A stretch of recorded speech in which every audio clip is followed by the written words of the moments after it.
about haptics for virtual communication. Thank you very much. All right, so thank you so much for the introduction. I'm really excited to be here to talk to you about my research.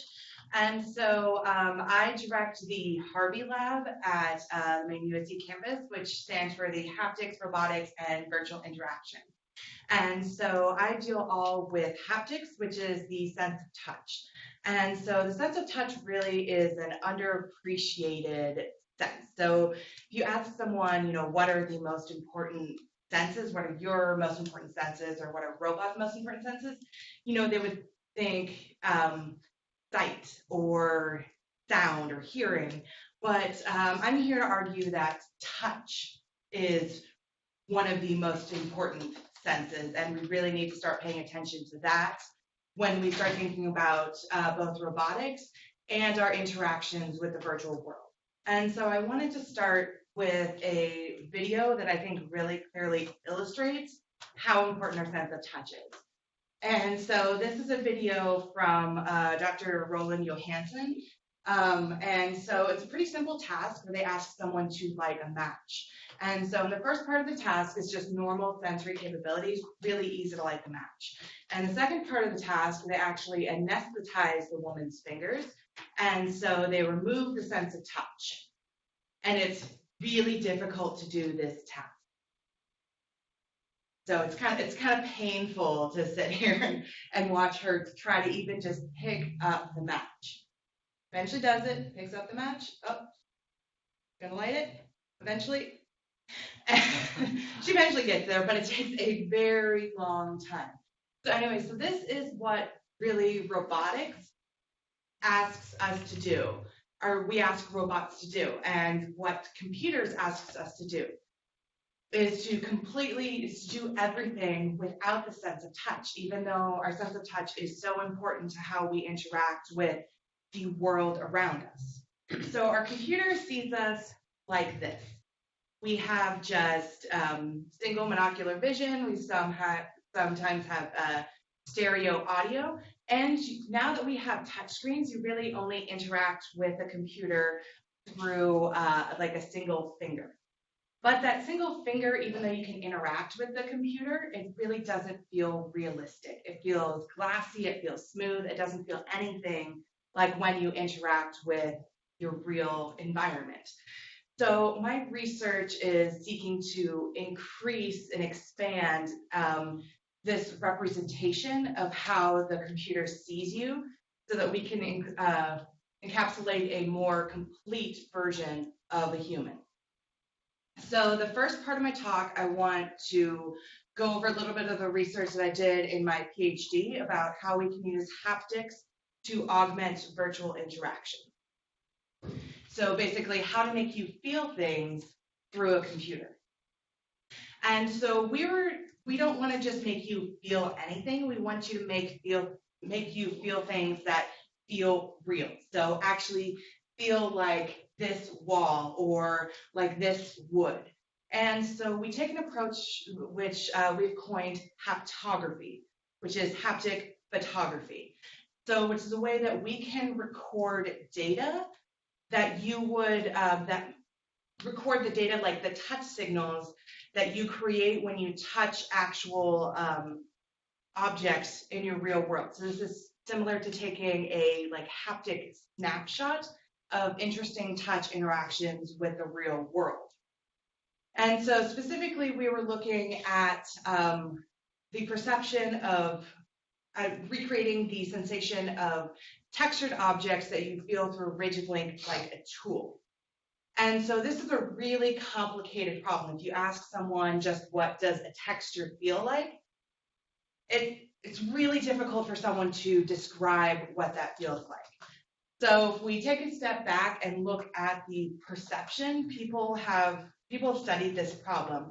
And so these are the 5 like perceptual dimensions of texture. And so if you were to give someone like a list of adjectives to describe what a textured object feels like, this is what you can kind of divide them into 5 categories. And so you can divide it into like the friction of the surface, the hardness, the warmness, the fine roughness of the surface, and macro roughness, which is the overall shape. But when we're feeling things through a tool rather than with our just bare fingers, we are limited to only feeling these 3 dimensions. And so when we're trying to mimic the feel of this textured object through a tool, it's these 3 components that we want to make sure that we're able to mimic. So if we think back to how people perceive these 3 components, people have what are called mechanoreceptors in their fingers. And these are like little touch sensors in their fingers, and they're each responsible for sensing a different component of touch. And so if we think to neuroscience, we know how people are perceiving these touch, and we know what are the mechanical signals that are being produced when you touch like a textured object. We know that when you touch a textured object with a tool, you get the little, the tool tip hits all the little surface features. And when it bumps along those little surface features, you get vibration in the tool. And that vibration, it provides information about like the roughness of the surface. And then we need information about the forces in order to get stuff about the friction. So in order to mimic kind of how we sense the mechanical signals from the surfaces, we created this haptic recording device, which has kind of electromechanical analogs to our mechanoreceptor sensors, so that we can actually measure what are these physical signals. So we have accelerometers, we have force sensors, we have position sensors. And so we can use this device to record what are these mechanical signals when you are touching actual physical objects. So recording procedure is pretty simple. You just take the tool, you drag it across the surface, and you get these measurements of force, position, speed, and vibration. And if you notice, while you're recording, the measurements that you are, the interaction conditions that you're applying, like the forces and speeds that you're applying, it's actually really important to the behavior of the system. So it's not just that the surface feels a certain way. It's the surface feels a certain way depending on how you interact with it. So that's why we need to measure force and speed as well. So this is an example of a data set that we get out from the texture. So we have the vibration on top. And so this is a representation of the texture, of the roughness of the surface, like the vibrations that are induced in the tool when you drag it across the surface. And then we have the speed in the middle, which is the how fast the person was moving the tool. And then the bottom is how hard the person was pressing with the tool. And so we can see the amplitude of the vibrations change based on how the person was moving the tool.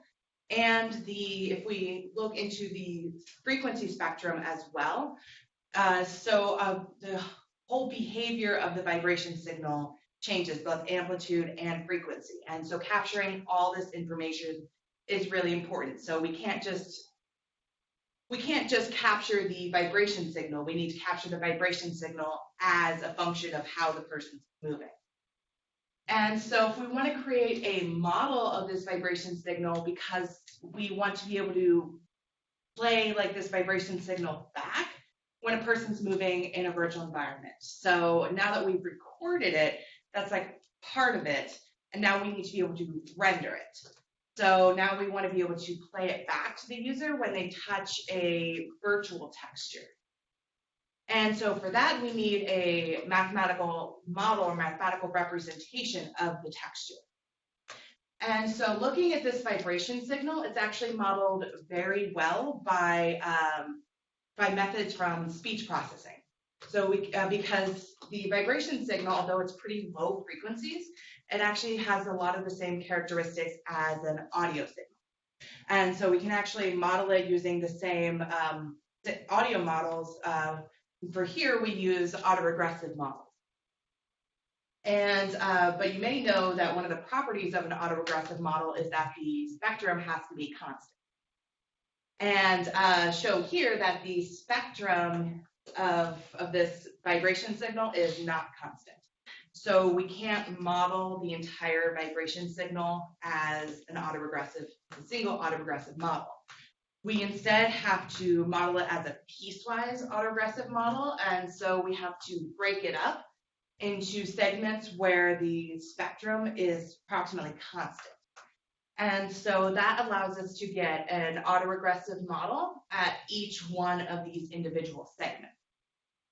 So now we can say that the vibration has like this spectrum and behaves this way if the person moves with this force and this speed.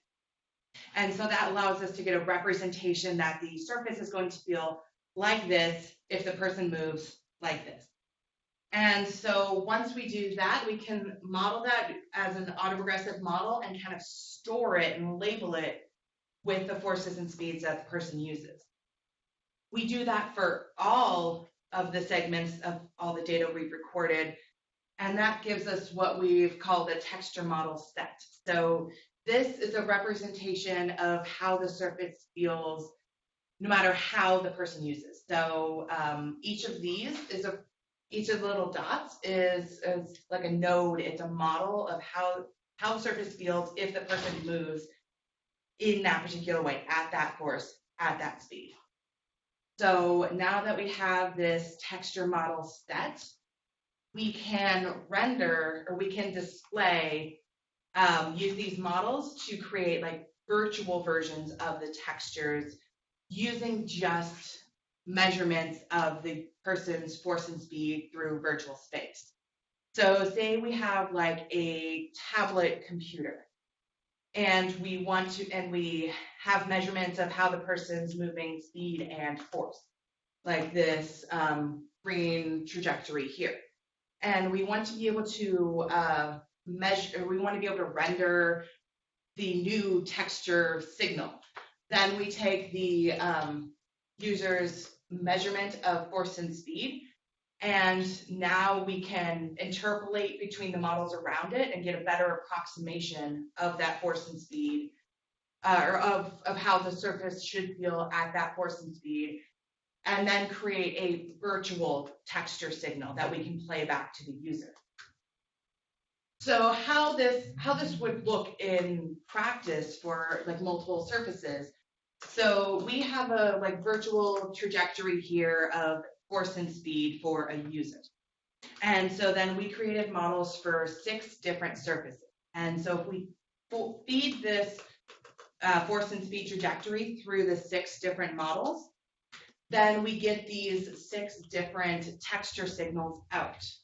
And so we have, for example, like really rough plastic, which is like a really rough, hard ABS plastic, which has really high vibrations that change a lot. And then we have, contrast that with silk, which is really soft, does not have a lot of change. And so we can see like the behavior of the texture is going to changes a lot based on the material that we used for the model. And so in this way, we can create many different virtual textures by just using data. And so using just the vibration signals, we can get a good representation of the texture of the surface. But if we remember back to the perceptual dimensions, that's not enough. We also need information about the hardness of the surface and the friction. And so for that, we need what's called a kinesthetic or force feedback haptic device, which looks like this. It's kind of like a mini robotic arm that sits on the table. And so there's motors and cables inside the device. It's basically a cable-driven robot arm. And you specify a force vector to the device, and it can display that force vector to a person. And so say we want to change the hardness of an object we're displaying to a person. So we do that using a Hooke's law relationship, where you basically have a virtual spring, and the harder you press into a virtual object, the harder it presses back. So it's just like a virtual spring. But there's limits to these haptic devices. And so there's limits to how stiff you can make this virtual spring before the entire system goes unstable. And so that's caused these virtual objects to be kind of squishy. Like people refer to this as kind of haptic Nerf world because everything feels super squishy and soft and unrealistic because you can't make objects feel really hard because it's still really unrealistically soft. So instead of just using this normal force relationship, we also turn to data-driven modeling again, and we display tapping transients. And so these are short transient vibrations that are produced when you like tap on an object. And so if we play these when you first come in contact with the surface, then we can change how hard the surface feels. And so these are recorded directly from the objects we are trying to display. And so we have MDF here, which is a type of wood, which has very high frequencies because it's very hard. And then we have scouring pad like a sponge, and it has very low frequencies because it's very soft. And so the frequencies change based on whether it's a hard material or a soft material. And then the amplitude of the vibrations change based on how fast you're moving when you come in contact with the surface because of the principles of conservation of momentum. And so we can just play these vibrations when you come in contact with the surface, and then we can make objects feel significantly harder. And so in this way, we can make objects feel much more realistic than we can with just the force feedback device alone. And so then friction modeling, we just use a normal,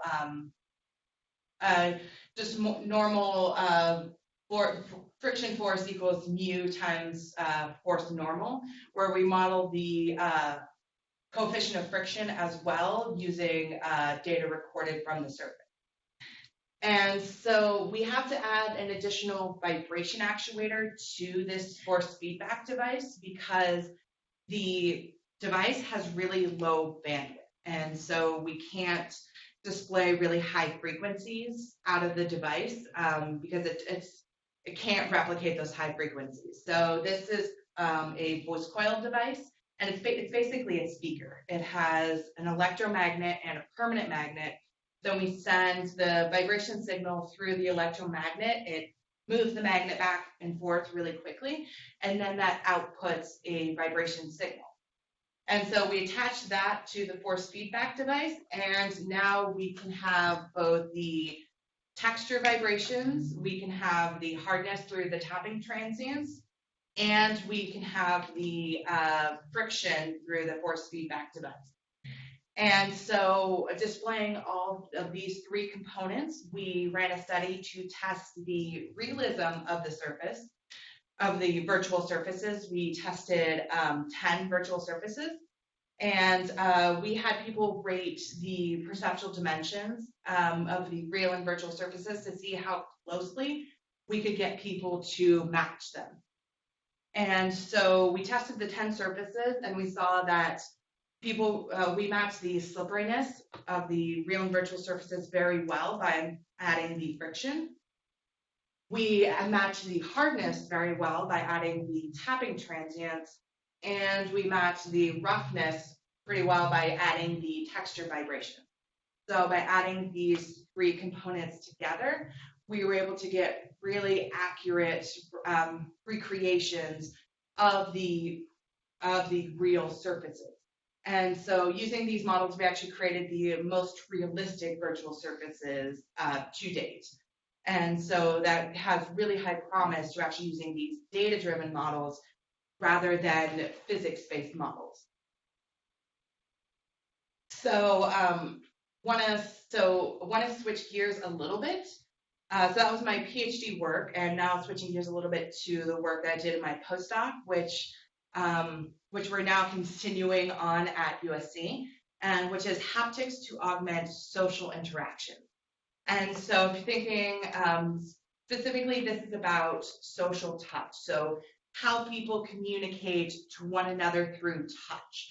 And so this is really important because we are communicating so much more online, and we're really limiting the amount of interactions that we have first, like face to face every day.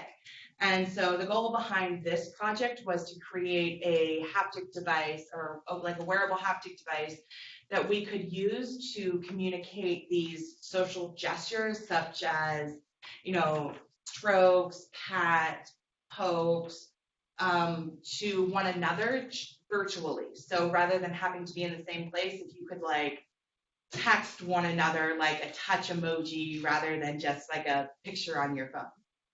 So we first started by looking at specifically recreating the gesture of stroking.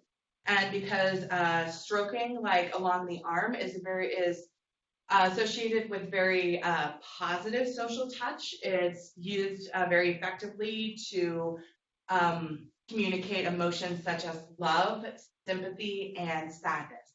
And so we wanted to look at ways that we could communicate like this stroking motion in a wearable device. And so one of the issues with creating this in a wearable device is that if you want to create a stroking motion mechanically, it's very difficult to get a long motion in something that's wearable. Because if you want to create something that physically moves a long distance, that takes a lot of strength, a lot of gearing, a lot of physical power, and that's going to be big. So instead of creating something physically that moved along your arm a long distance, we decided to use what's called a haptic illusion. So we wanted to create the illusion of motion along your arm without actually having motion along your arm. So to do this, we created an array of voice coils. So these are speakers. These are actually audio speakers, which we bought. They just don't have the membrane on them. So these are exciter speakers, and we just drive them at very, very low frequencies, like 1 to 2 hertz. And so we just move them up and down. So we just move them up and down at there we go. Okay, so we move them up and down very slowly, and they have a stroke, or they have a motion of a couple of millimeters, and so we can actually use them to indent the skin by a couple of millimeters, which is actually pretty noticeable.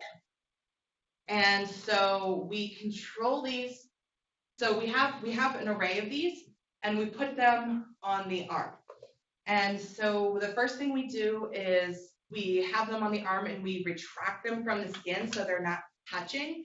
And then we indent into your skin and then retract back to the 0 point. And so it's not a vibration, it's just a very slow indent and then back. So each one is just actuated once. And then because we have an array of them, we indent them sequentially. And so if we have each of these actuated, and then we indent them one at a time. So this one will indent, then this one, then this one. And so using this, we can actually get kind of a traveling wave of pressure along the arm. And so by changing how much delay we have between when we start the next indentation, we can change how continuous this actuation feels. And so here we have a very short delay, and so you can see that the wave of pressure along the arm is pretty continuous. It's pretty continuous here, but if we have a very long delay, then you can see it's more discrete. And so you can see that you would likely feel each poke individually rather than having something that moves very continuous. So here's just a quick video kind of showing in slower with a very long delay how the sequential indentation works with the voice coil. I think it's very pleasing. I don't know. It's a fun video to watch. But so we just have the play it again. So we just have the voice coils like one at a time indent. And so here you can see that this would likely be a very very discontinuous motion. And actually, when we did run a study to have people tune kind of the actuation parameters, we just had people feel like a ton of actuation parameters, changing the delay. And as you would find that this very long delay between actuators was rated as very discontinuous and kind of unpleasant. And so instead, what people rated as the most pleasant was the very short delay, which you can kind of see in this video. Replay that. You can actually, there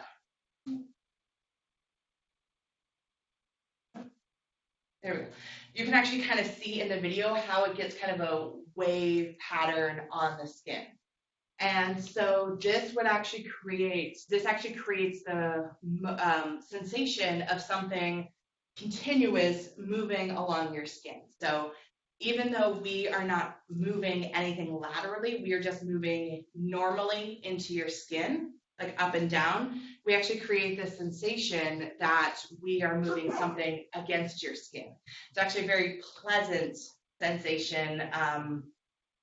We demoed this at a conference, and we're told that it was probably one of the most pleasant, like, haptic devices that were created, because it's a lot. It doesn't feel like vibration at all. It actually feels very, very natural, very much like human touch, which people find very, very calming.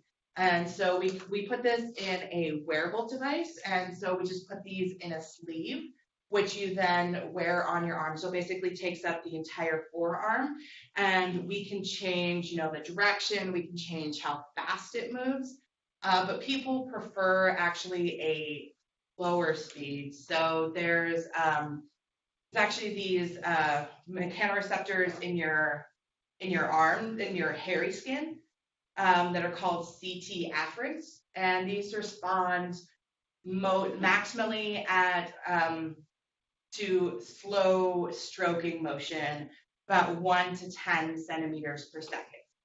And so these respond to very, and people actually rate stroking along the skin most pleasant at these between like 1 to 10 centimeters per second. And we found the same thing with our device, that people did not like fast motion. Like it can display cues, like it can display direction cues. People know which direction it's moving, but people don't find that pleasant. People prefer the slower motions that most closely match what their CT afferents are most sensitive to. So we're continuing this work. We're continuing this work now, creating like higher degrees of freedom, additional parts, adding, potentially looking at attaching to different parts of the body, and looking at additional ways to actuate this to display other signals other than strokes on the arm. So the final thing that I want to talk about is haptics in real-world scenarios. And so think about this as like haptic GPS.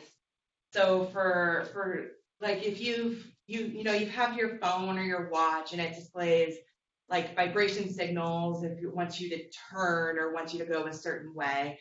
But we've been looking at additional ways to use haptic cues that don't use vibration. So additional ways, novel ways to drive actuators that feel more realistic, more natural, are easier for people to notice. And so one of the ways that we've found that is actually very pleasant for users and easy for people to recognize is using pneumatic. And so here we created a device called WRAP, just Wearable Restricted Aperture Pneumatics. You're in a very, we loved your acronyms right there. So this, here we had, these are inelastic plastic bags. And so that these are inelastic plastic bags that we use a heat sealer to heat seal channels into. So we wanted it to pretty much, we wanted to have a large actuation areas because this was going to go on your skin. And so this inflates, think of like a pool raft. You know, pool raft has all the channels in it so that when you inflate it, it inflates flat. And so, so this inflates, this is kind of built on the same principles and inflates the same way. And so it's inelastic, which means it requires very low pressure and is very fast to actuate. And we wanted to actuate flat so that it has a very large area on your skin, and so that it activates a large number of like mechanoreceptors on your skin, and it feels the same no matter where on your skin it touches. And so the first system we built with this type of actuator was a wristband system.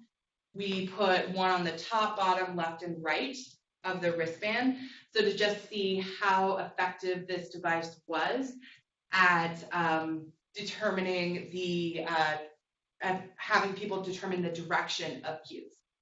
And so you can see from our confusion matrix, people were very effective at determining the direction of cues. It was very noticeable, very pleasant, much more effective than vibration because people could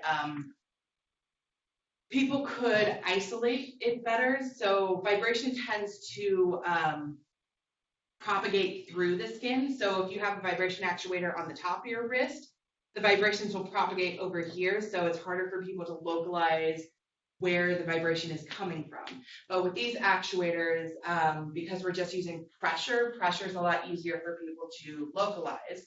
And so people were a lot better and a lot faster at responding to the cues. And so then we use this device also in a medical guidance system. So rather than putting it on a person, we put it on a device. And so we put it on an ultrasound probe to test whether it could help someone keep an ultrasound probe steady.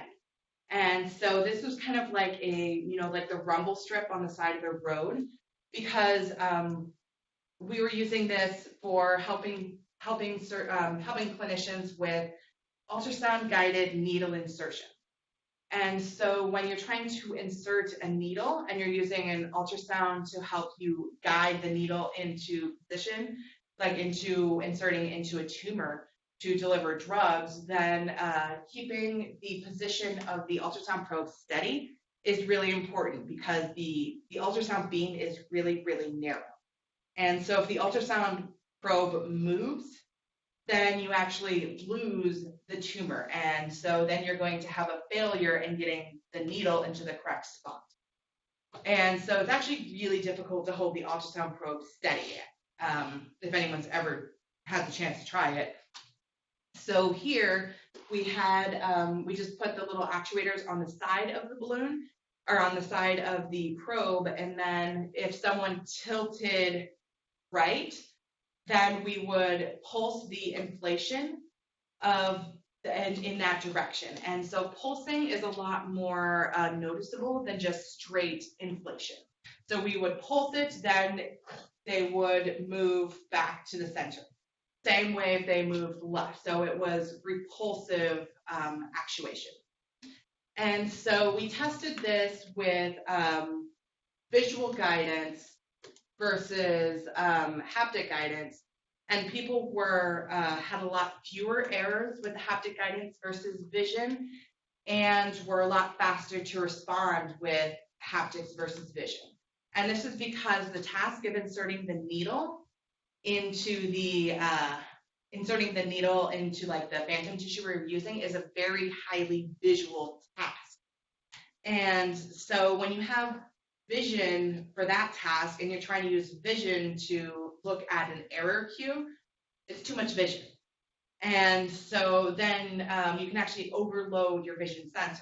But past research has shown that you can actually provide more, you can present more information to a user if you present it across multiple sensory modalities.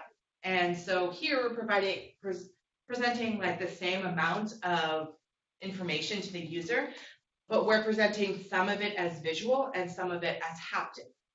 And so because they process it differently and not using the same sensory channel, then they can actually process it a lot more quickly and a lot more thoroughly. And so you definitely, if you have ever run into this problem, try doing like 2 separate channels rather than all visual information, because that definitely can overload a person. And so the last project that I want to present is a project we did to provide ungrounded kinesthetic cues. And so remember earlier in the talk, I talked about, I mentioned like a kinesthetic haptic device, and that just means force. So kinesthetic is force. And so the kinesthetic device I mentioned is grounded because it sits on a table. And so it sits on a table, it's grounded, so it can push on a user, it can provide a force to a user because it can have that reaction force with the table. But when we're talking about a wearable device or an wearable device, there's nothing for it to push back against because it's in free space, so it's ungrounded.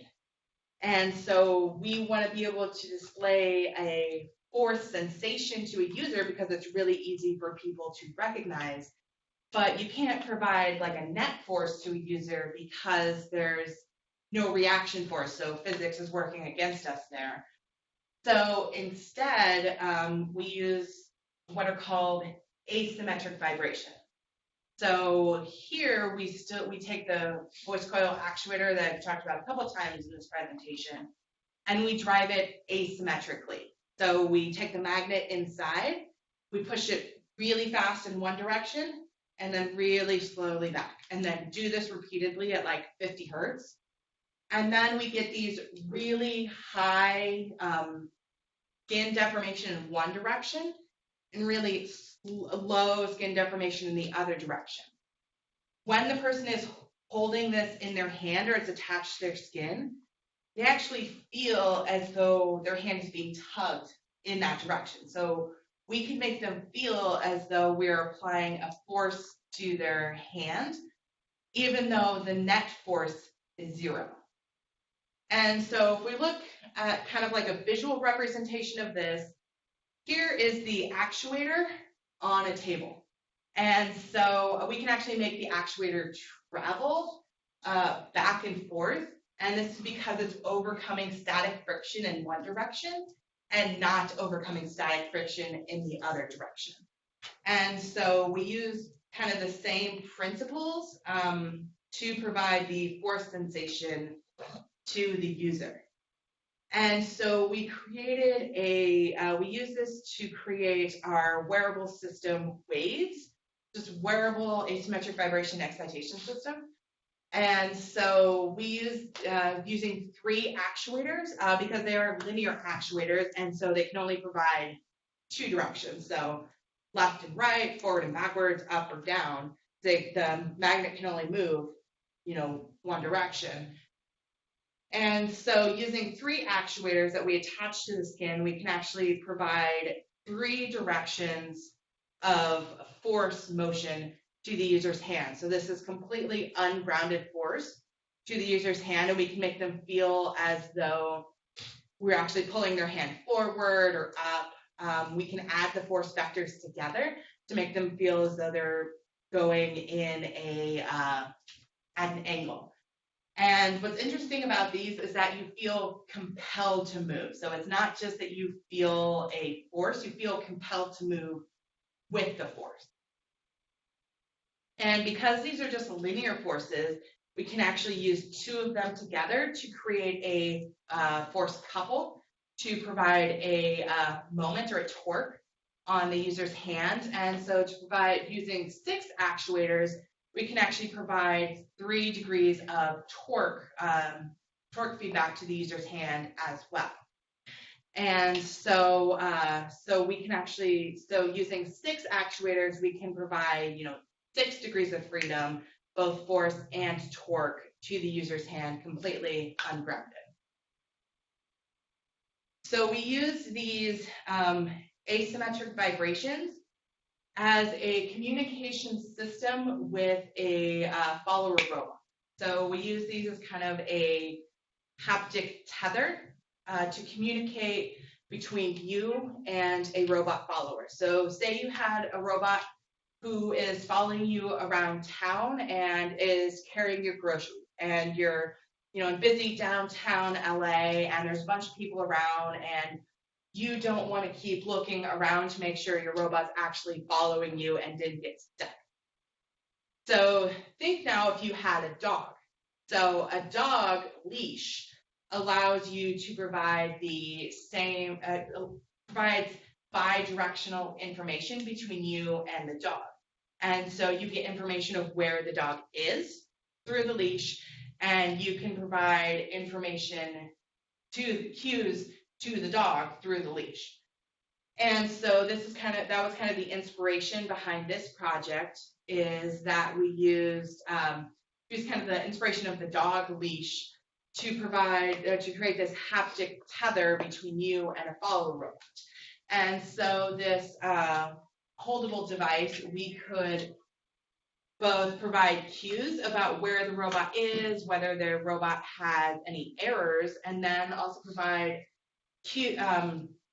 we use an IMU to be able to teleoperate the robot. If the robot got stuck, we could get it around obstacles, like you would pull a dog around a tree if it got stuck. And so we ran an experiment with this to see how people responded to the haptic tether. And so in the first part of the experiment, we tested basically how, in the first part of the experiment, we tested how people responded to the, and whether we could provide a cue about how fast someone was walking. And so if you're walking too fast and the robot's following you, if you're walking too fast and the dog's lagging behind, you get kind of a tug.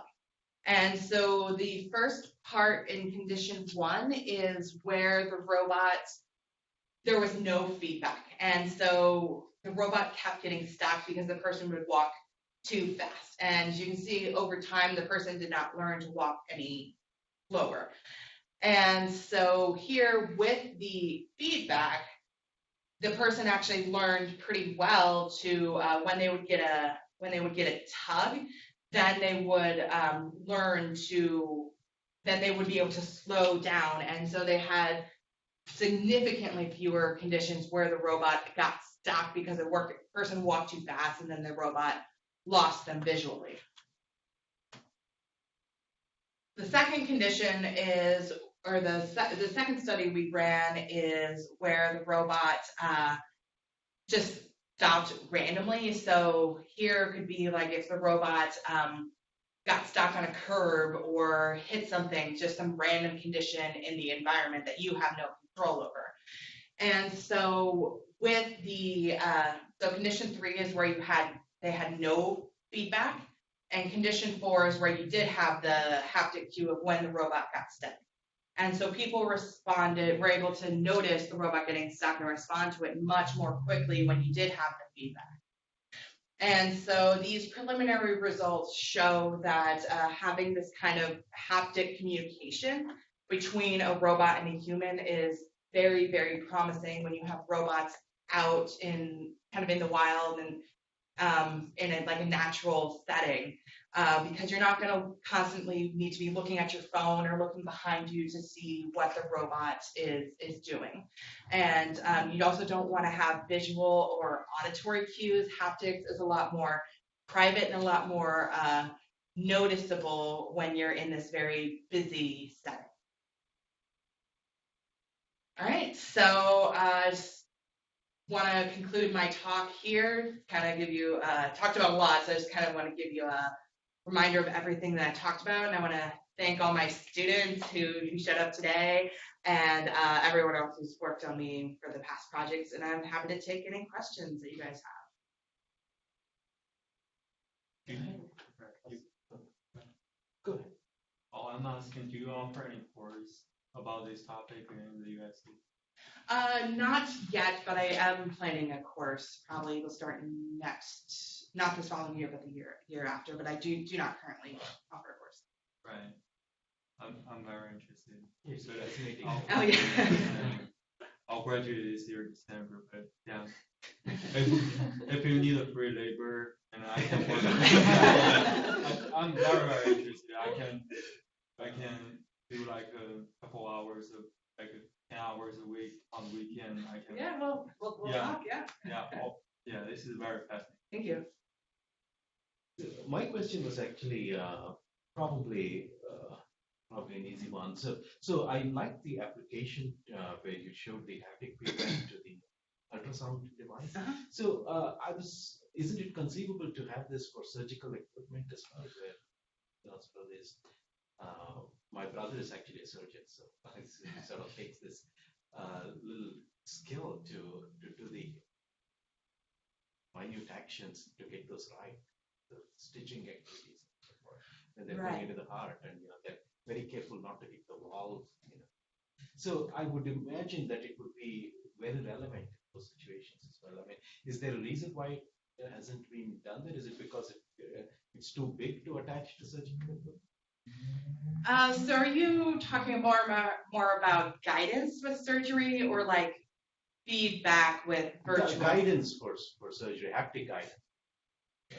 Yeah, so people have been looking into guidance for surgery. A lot of surgeons don't want it. Right. There's a lot of pride with surgeons. Well, I can understand that. My brother is the same. So.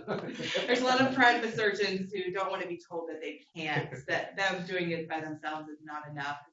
There's definitely a lot of limitations wanting to do feedback, with virtual surgery, being able to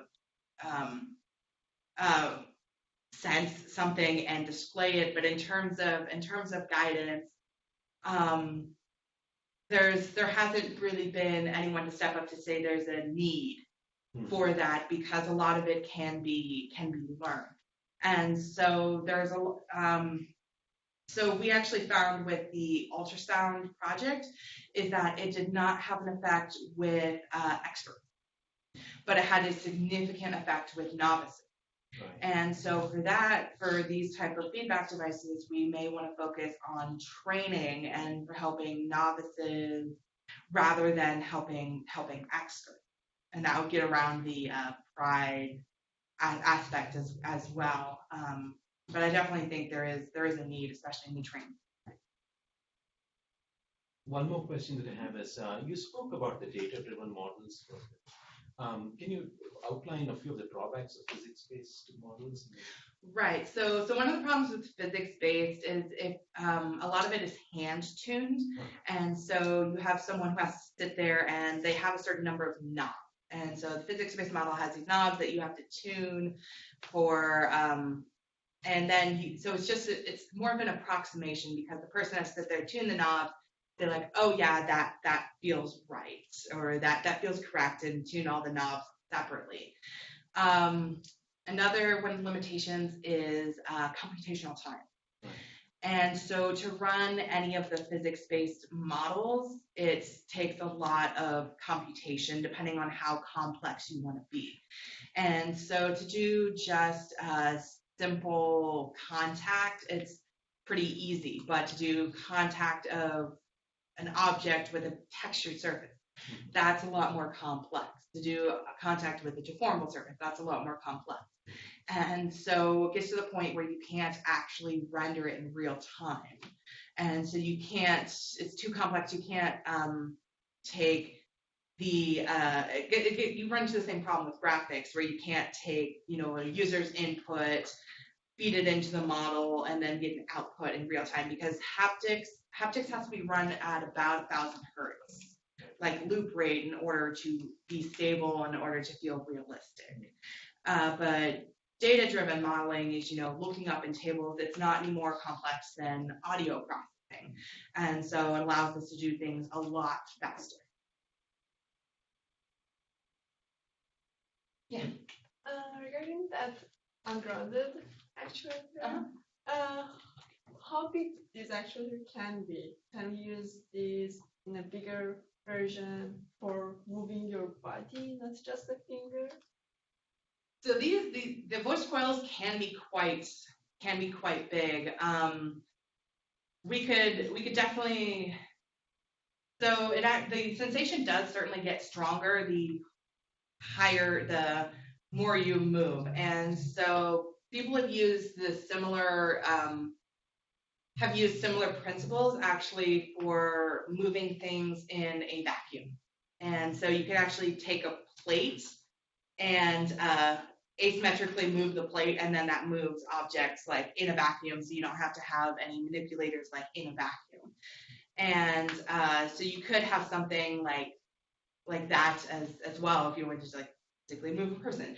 But in terms of like the physical actuators, voice coils, I mean, you can get an arbitrary size for the voice coil, but then you get to the point where it's too heavy and too unwieldy for the person to wear or to hold. But people have also looked at, rather than using voice coils, looking at mechanical systems. And so using a motor with like a slider crank setup where you can have an actual, the motor you just rotate, and then they had linkages where they could asymmetrically move the mass of the slider where it's faster in one direction than the other. And so that you can get a pretty strong sensation, but that's faster. That's bigger mechanically. So voice coils are nice in that you can get a pretty high force out of it at a pretty small profile. But I think if you wanted to go bigger, you would probably want some kind of mechanical linkage rather than a really big voice coil. Yes, Dave. So some problems with like vibrotactile feedback, specifically vibration, is people can get like acclimated to, sort of the feeling, and it becomes less effective over time. So in relation to asymmetric vibration, do those problems still exist and that sort of thing, or is it a separate sort of, like, does that problem still exist? Is it a kind of vibration, or? Yeah, so with asymmetric vibrations, it is vibration. We have to do it much lower frequencies, so it's usually around 40 to 50 hertz. But people, if you keep playing it, people do become desensitized to it. So it's not something that you would want to sit here and play vibration all the time. It's more on an as-needed basis. Like if you were trying to display a cue to someone walking around, then you'd play it just when they need to turn left. You wouldn't want to constantly play it because they need to keep going straight. But you do definitely run into this. You could run into the same issues of desensitization with vibrations. So that's something you would need to be careful of. Yeah. Have you envisioned using this kind of systems based on pressure rather than vibration in virtual reality or video games? Because they're typically the controllers or anything that is used to communicate feedback to the user is based on vibration always, right? Right. So yeah, we're expanding the pneumatics side. Jerry and David are working on that project, like expanding the wearable side of the pneumatics to see how much more like realistic type cues that we can display with the pneumatics rather than just on and off. And that'll get us more of a, like for wearable side, that can get us more realistic and display like a larger range of cues. We haven't looked so much into pneumatics or any of the pressure stuff or controller type devices for virtual reality, but it definitely could. You definitely could like put the tubing and stuff into like a controller, and I think it would feel pretty good, a lot better than vibration. The best haptic controller that I felt is by Tactical Haptics. It's Will Provancher's startup, and they use skin stretch. And so it's actually really cool. They don't use vibration, but they use skin stretch plates. And so, so like if I were to hold something and like move it around, then like it stretches my skin in different ways depending on how I move it. And so they actually have skin stretch plates that like move up and down and stretch your hand based on how you move the object and based on the inertia of the object. And so that's probably the best haptic controller that I felt so far. But they're still in startup. I don't know if you can buy their controllers yet. Oh, one more. Yeah.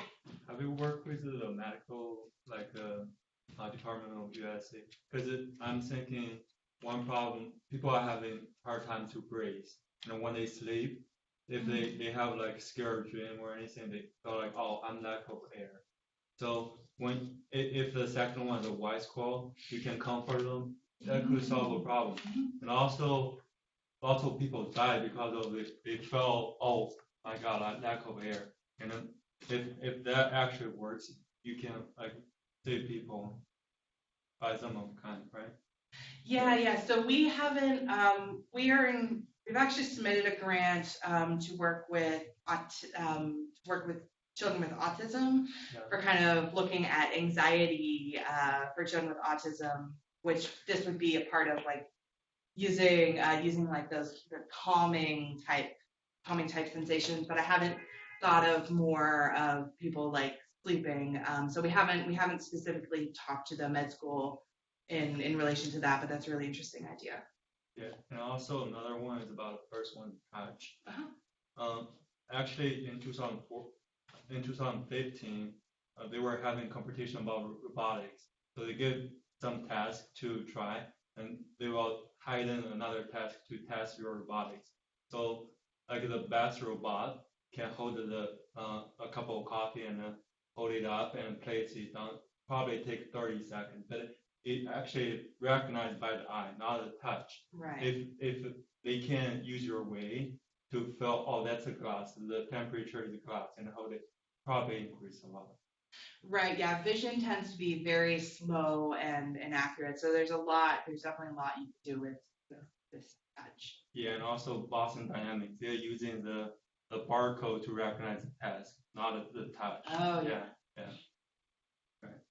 Yeah, there's a lot you can do actually with just accelerometers with touch. You actually get pretty decent peaks in acceleration. So a lot of researchers a lot of roboticists are just putting accelerometers in their robot, and so when you come in contact with an object, rather than you don't even have to use like really fancy touch sensors, you can just put accelerometers in the robot or the wrist of the robot, and then when you contact something, then you get like a peak in acceleration. So that can help you when if you're like searching, if the robot's searching for an object, know whether it's actually successfully touched it or not, whether you get that peak in acceleration rather than having to rely completely on vision. If they don't want to use like really complex touch sensors. Any other question? If not, let's thank the speaker once again.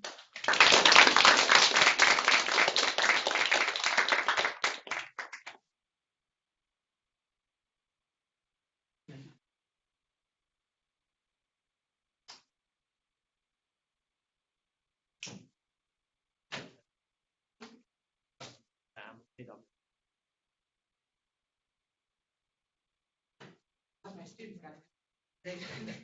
I've only been here a couple months. They haven't. And most of them PhD. No, Nagme is a PhD student that need to. Jerry and Shin are master students, and David's visiting undergrad. Yeah, he's kind of yeah. moderating, like he's collecting the data. Can I send you an email with my resume, something Yes. on the weekend or something? Like I want to learn more, and also I want to see how it works and study. Yeah. Please send me an email. If I have any opinion, I can give to you as well. Probably have a more wide consideration of your approach. Yeah. Please send me an email, and then I have a lot up on our website about like our research areas, like current research and stuff. So you should check that out too. Yeah. All right. Thank you. So thanks guys for coming. Thank you. Hope you guys learned a lot. Yeah. I suppose recording is still on. Yeah. So I hope that.